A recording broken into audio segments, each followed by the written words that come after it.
The Story of Josanna. By Eric Hua. Chapter 13, The Undisputed Champion. The hour had arrived. Josanna was placed in the arena known as the Gauntlet. Around her were spectators sitting and standing to witness her battle against one of the champions of Wetanwa. As she waited by herself, she looked around and noticed everyone watching was completely different from the people of Clarion. These people were all dark-skinned. An announcer took center stage and got the entire crowd excited. He then introduced the first contestant of the battle. The challenger from the hidden world of Haven, Josanna the Rogue. The announcement of her name was followed by a scattering of boos. Josanna wasn't bothered by it as she was focused on her opponent who stood on the other side. Judas was scraping his sickles against each other trying to intimidate her. As he was standing up, the announcer was about to introduce him, but one of the soldiers rushed in and whispered a message into his ear. The announcer apologized to the audience as he informed them that there was a change in today's contestants. Both Josanna and Judas looked confused, as did the crowd, until the man announced that the challenger from Haven was about to face the undisputed champion of Wetanwa, King Waswa. The crowd erupted with excitement, cheering for their king as he made his entrance. He jumped onto the battlefield, where Judas met with him. King Waswa, there is no need for you to waste your energy on this peasant. Let me fight in your honor. Waswa appreciated his warrior's concerns, but he asked him to step aside. Realizing there was nothing he could do to sway the king's decision, he left the battlefield.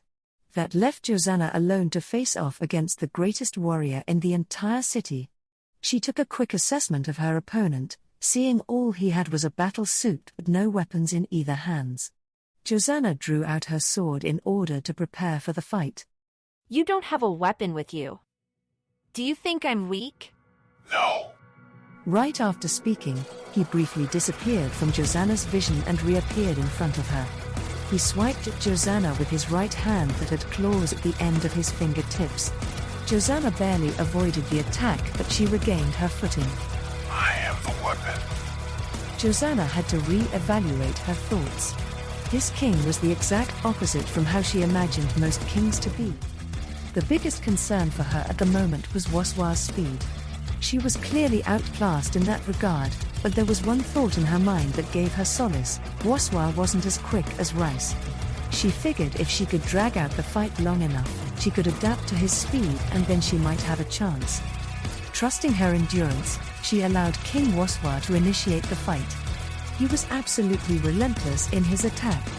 The speed at which his attacks came were like that of a cheetah. All Josanna could do was hold her ground and block with her sword to prevent any fatal wounds. Your defensive stance is strong. You have sustained damage throughout my assault, but you blocked all the attacks that were most dangerous. You are well trained. Thanks, but I'm guessing you have a backhanded compliment? Your speed strength is lacking. There is no way you can keep this up. Bring it on! Suddenly, Waswa refocused before launching his next attack. He came in from the front, but again, he disappeared from sight for a moment and appeared on Josanna's blind side. He landed a roundhouse kick that sent Josanna flying in the air and slamming hard against one of the rocks on the battlefield. Everyone, including the announcer, thought the match was over. A winner was about to be declared, but King Waswa held out his hand to stop the announcement. As the dust settled, everyone saw a silhouette of a girl that was still standing. Josanna was still in the fight and the battle was not yet over. Tell me, how were you able to survive? That attack should have left you unable to stand or move. Just before your roundhouse hit me, I managed to reorient my body so I wouldn't take such a devastating hit. Hate to break it to you, but you aren't as fast as you think. Impressive. No matter. I will finish you off with my next attack. No, you won't, because you were hoping that last attack would be the finishing move. But yet here I stand. Enough talk. Let's finish this. Again they re-engaged in battle, with Waswa pressing the attack, but he knew Josanna had caught on. His movements were slowing down and the strength of each strike was losing power. Josanna could sense it too, and she realized that this was the perfect moment for her counterattack while she still had the energy. Seeing a gap between Woswa's attack, she kicked him back and then came charging towards him. Woswa was caught off guard by the sudden change. Now he was on the defensive and Josanna was on the attack. His claws clashed against her sword without either one wanting to give an inch.